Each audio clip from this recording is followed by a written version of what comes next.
Dans le cas présent, je crois que l'unique voie de sortie pour le moment, c'est la Fédération de Russie.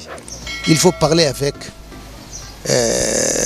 son Excellence, Monsieur le Président Vladimir Poutine, pour qu'il nous assiste notre armée nationale avec des équipements militaires et une formation, vous comprenez, de fortune, ne serait-ce que pour nous défaire de ces groupes rebelles du M23 et de certains autres groupes armés.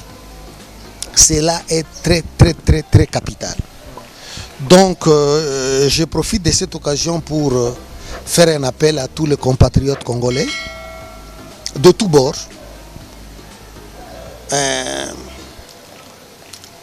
que vous puissiez être de l'UDPS, moi-même je ne suis pas de l'UDPS, que vous puissiez être du PALU, du MLC, whatever, je crois que le moment est venu pour que nous puissions démontrer à la face du monde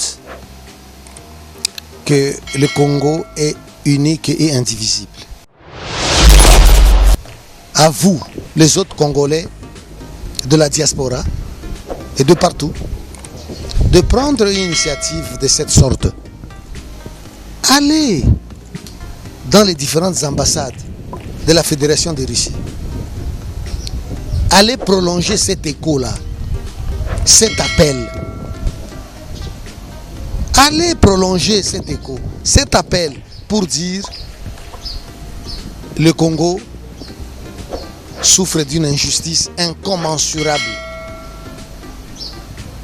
Venez à notre secours. Et je crois que la cause sera entendue.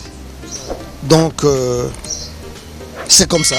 Nous sommes un pays riche, mais on ne laisse pas le temps de nous organiser, de montrer de quoi nous sommes capables. Team France Télévision, Team France Télévision, Team France Télévision, Salande Makam. Bonjour, je suis Franck Asimbo. Je suis le fondateur d'une organisation de Congolais en Afrique du Sud qui s'appelle The Congolese Diaspora for Nelson Mandela Legacy. Et pas plus tard que le vendredi dernier, j'ai été à l'initiative d'un événement important pour les Congolais parce que cela a relevé d'une préoccupation d'ordre patriotique.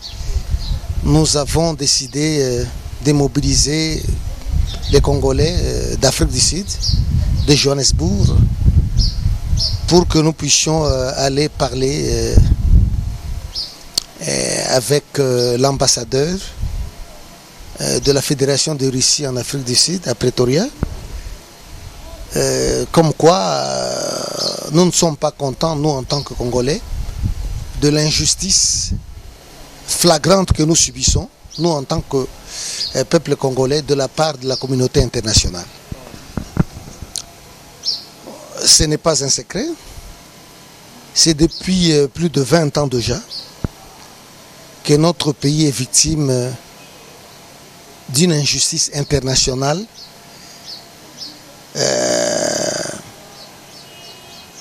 de haut niveau qui nous déçoit. L'Est du Congo est déstabilisé, cela depuis 20 ans déjà, pour des raisons, je dirais, plus économiques que politiques. Parce qu'il y a des pays voisins, le Rwanda, l'Ouganda, le Burundi, pour ne citer que ces trois pays, qui ont des intérêts économiques chez nous, des intérêts économiques qui ne sont pas de mise, qui ne respectent pas les règles internationales de bon voisinage. Et nous sommes en guerre armée, entre guillemets, Ce n'est pas une guerre rangée entre deux pays, mais c'est plutôt comme une guerre d'embuscade.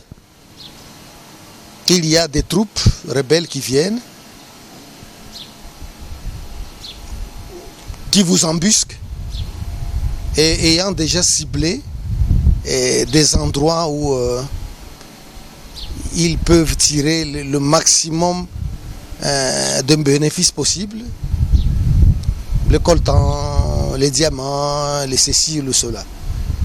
Alors, nous avons dit que ça en était trop.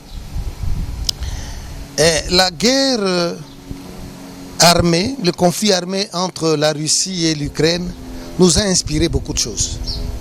Et cette guerre-là peut, n'est-ce pas, être à l'origine d'une bousculade, peut être à l'origine d'un nouvel ordre, d'un établissement d'un nouvel ordre économique et politique mondial désormais. On aura donc compris que la communauté internationale, ne serait-ce que dans le cas du Congo, n'est ni plus ni moins qu'une entreprise de mafia. Permettez-moi l'expression, je n'ai pas été assez diplomate sur ce point. C'est de la mafia. Pillage sur pillage. Comment peut-on expliquer, par exemple, dans le cas présent, que la communauté internationale interdirait le vol de nos avions de guerre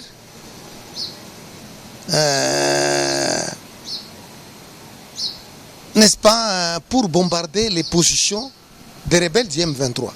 Comment est-ce qu'on peut comprendre ça? Pendant que nous sommes agressés, nous sommes attaqués. C'est inadmissible. Catégoriquement inadmissible. Il y a deux poids, deux mesures et j'ai parfois, ça me fait honte.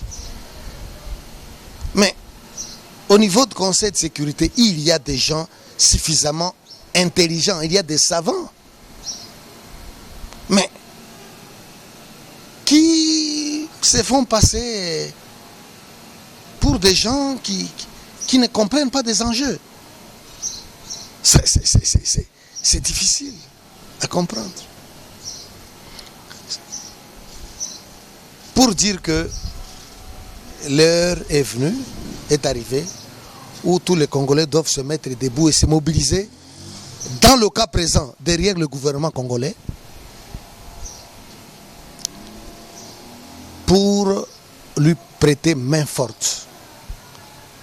Dans le cas présent, je crois que l'unique voie de sortie pour le moment, c'est la Fédération de Russie. Il faut parler avec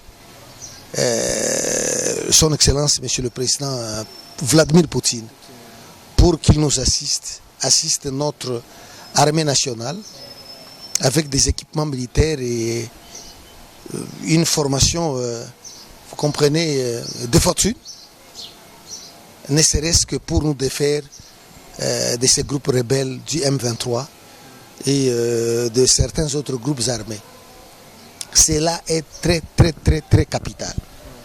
Donc, je profite de cette occasion pour faire un appel à tous les compatriotes congolais de tous bords,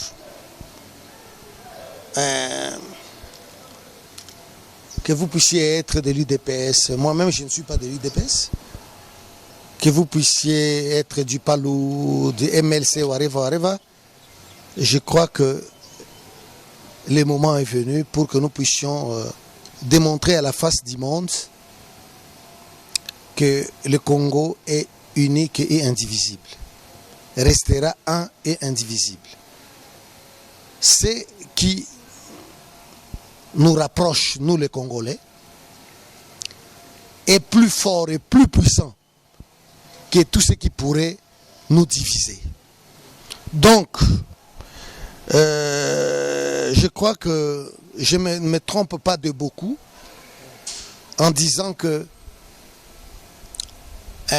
l'heure est venue, plus que jamais, de nous mettre sur un même front de combat, nous en tant que Congolais, sur un même front commun de combat, pour défaire nos ennemis, de l'intérieur et de l'extérieur.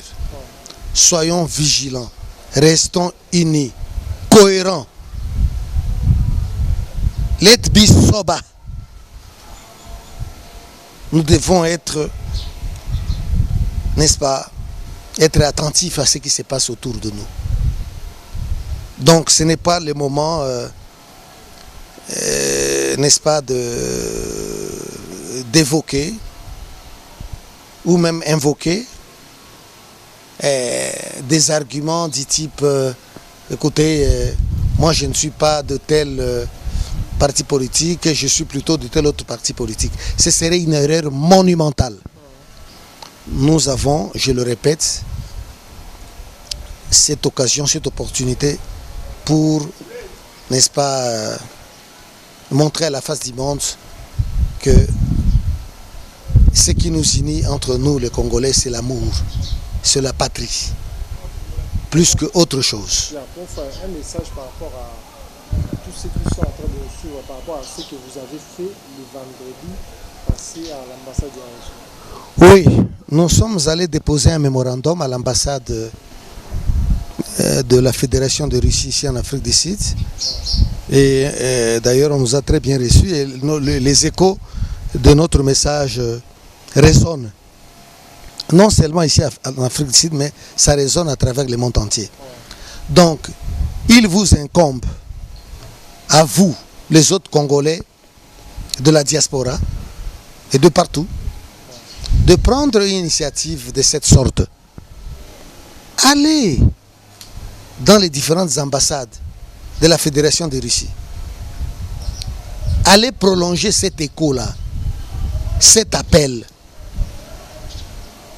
Allez prolonger cet écho, cet appel pour dire le Congo souffre d'une injustice incommensurable. Venez à notre secours. Et je crois que la cause sera entendue. Donc, c'est comme ça. Nous sommes un pays riche, mais on ne laisse pas le temps de nous organiser, de montrer de quoi nous sommes capables. Je crois que avec cette opportunité, nous pouvons faire d'une pierre plusieurs coups. Montrer que nous sommes unis, montrer de quoi nous sommes capables. Nous avons, nous disposons de beaucoup de ressources humaines, de beaucoup de potentialités. Et si jamais on nous donnait l'opportunité d'être calme, nous sommes capables, je crois, de nous organiser sur plusieurs fronts et de montrer au monde entier étonné de quoi nous sommes capables.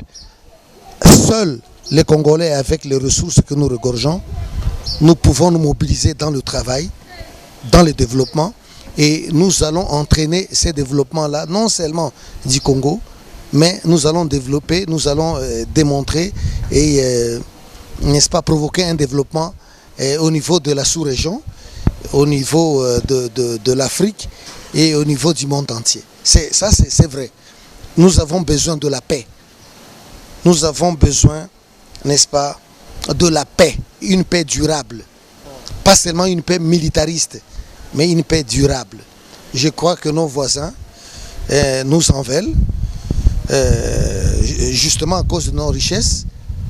Mais au-delà de tout ça, je crois que nous, de notre côté, nous Congolais, nous avons un effort particulier à faire. C'est cet effort d'organisation. Ce qui nous manque, c'est aussi l'organisation et au départ, un espace pacifique. Le Congo a besoin d'être pacifié. Et puis, secondement, nous avons besoin de nous organiser nos ressources, transformer nos ressources potentielles en richesses réelles. C'est ce dont nous avons besoin. Okay, à ce moment, il y a des gens qui parlent des élections 2023. Que pensez-vous des élections en 2023? Les élections en 2023 sont impératives. Écoutez, les moments que nous traversons ne doivent pas être une excuse pour ne pas organiser les élections nationales. Vous comprenez? Non, non, non, non, non. Les élections sont péremptoires, sont obligatoires. Donc il faut qu'on organise les élections pour montrer aussi, n'est-ce pas, que le président, le gouvernement actuel est de bonne foi. Il ne faut pas qu'on prenne n'est-ce pas, prendre cet alibi d'aujourd'hui pour dire qu'écoutez, il n'y aura pas d'élection parce que il y a la guerre à l'Est. Ce serait une déception. Non, non, mais regardez. Mais vous vous rappelez, il y a quelque temps, il y a une contrée à l'Est, quelques contrées qui n'ont pas voté. Et c'est pendant les élections ont eu lieu. Et puis, bon, les résultats des élections ont été validés par la Cour constitutionnelle.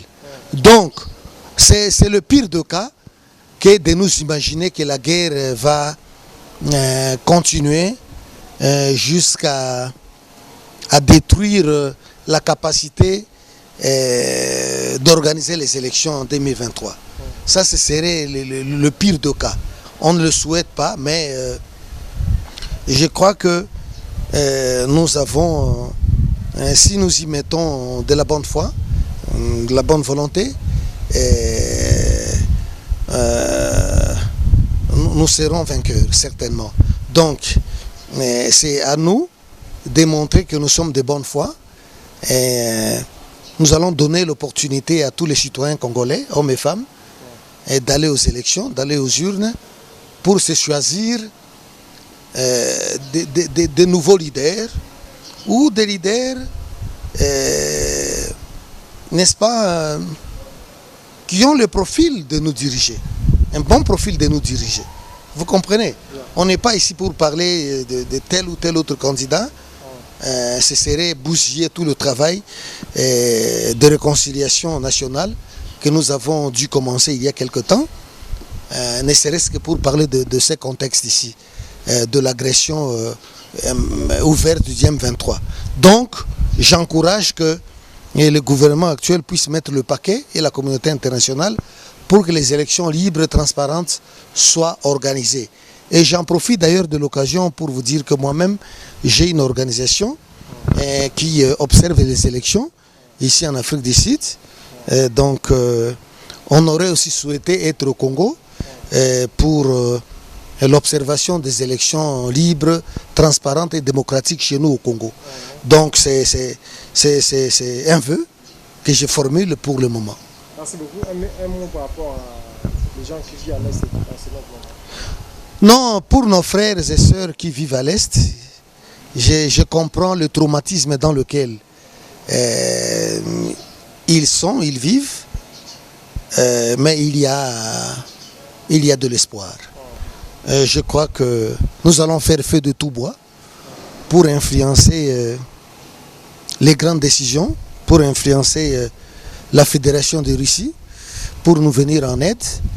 Et s'il peut nous coûter de travailler avec le gouvernement en place dans ce cadre, dans ces processus d'assistance en termes de weapons, en termes d'équipement de guerre, matériel de guerre pour finir la situation de l'Est, nous sommes prêts.